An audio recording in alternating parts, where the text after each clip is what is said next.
Hi, I'm still Mrs. Roton. This is still Freckle Juice. And now we're reading chapter 4.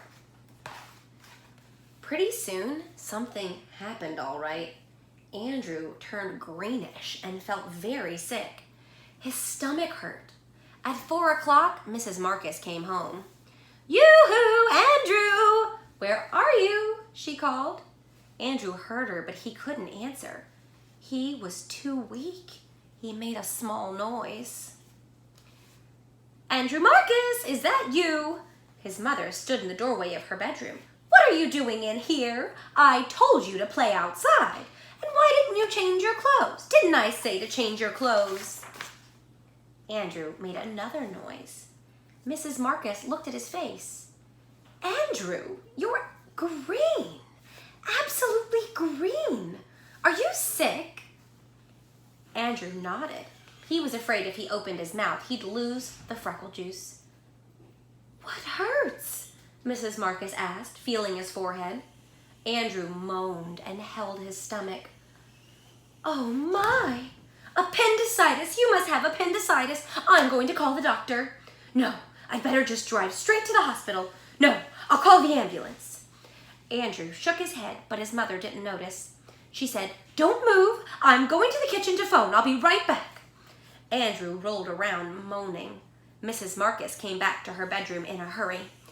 "Andrew Marcus, I've just seen that mess in the kitchen. Did you or did you not make something and eat it?" Uh-oh, he forgot to clean up. Now she knew. Well, he didn't care. His stomach was killing him. "Well, young man, I'm surprised at you. Surprised! Mrs. Burrows offered you milk and cookies and you refused. Then you came home and made yourself an I don't know what you did and scared me half to death with thinking you had appendicitis. I always thought you were more sensible, Andrew. I just can't believe it." Andrew closed his eyes. "Now, young man, you are going to bed." Andrew thought that was the best idea he'd heard in a long time. Mrs. Marcus gave him 2 spoonfuls of pink stuff that tasted like peppermint, and then she tucked him into bed. Maybe the freckles would come out while he was sleeping.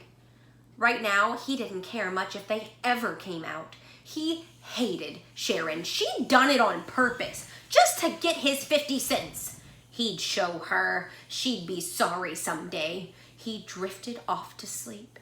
He had terrible dreams.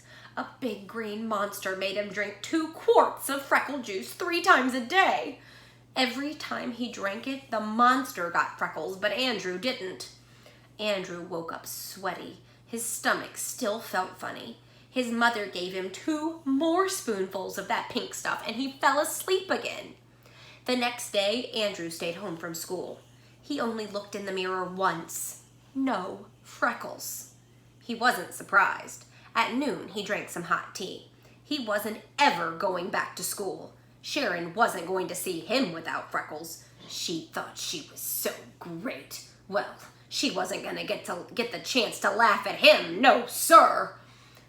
But the following day, his mother woke him up and sang, "Time for school, rise and shine. Don't forget to wash your neck and behind your ears." She pulled the covers off him. "I'm not going to school today," Andrew said. "I'm never going to school again." He hid his head under the pillow. "So I've got a school dropout in 2nd grade. We'll have to do something about that. Here are your clothes. I want to see you up and dressed before I count to 15, or you're going to take 3 baths a day every day for the next 10 years. Andrew got dressed. He ate a breakfast bun and drank some milk. But he couldn't let Sharon get away with it. He had to do something. Okay, 2 notes. First of all, you might notice in your homeschool packet on the instructions, I forgot to say read chapter 5 before you do your last few pages. Whoops. The second thing, here's your challenge for this chapter. I made a couple of mistakes while I was reading. Can you message in the comments what the mistakes were? Did you see a spot where what I said didn't match what you read? I'd love to hear about it. All right, see you next time.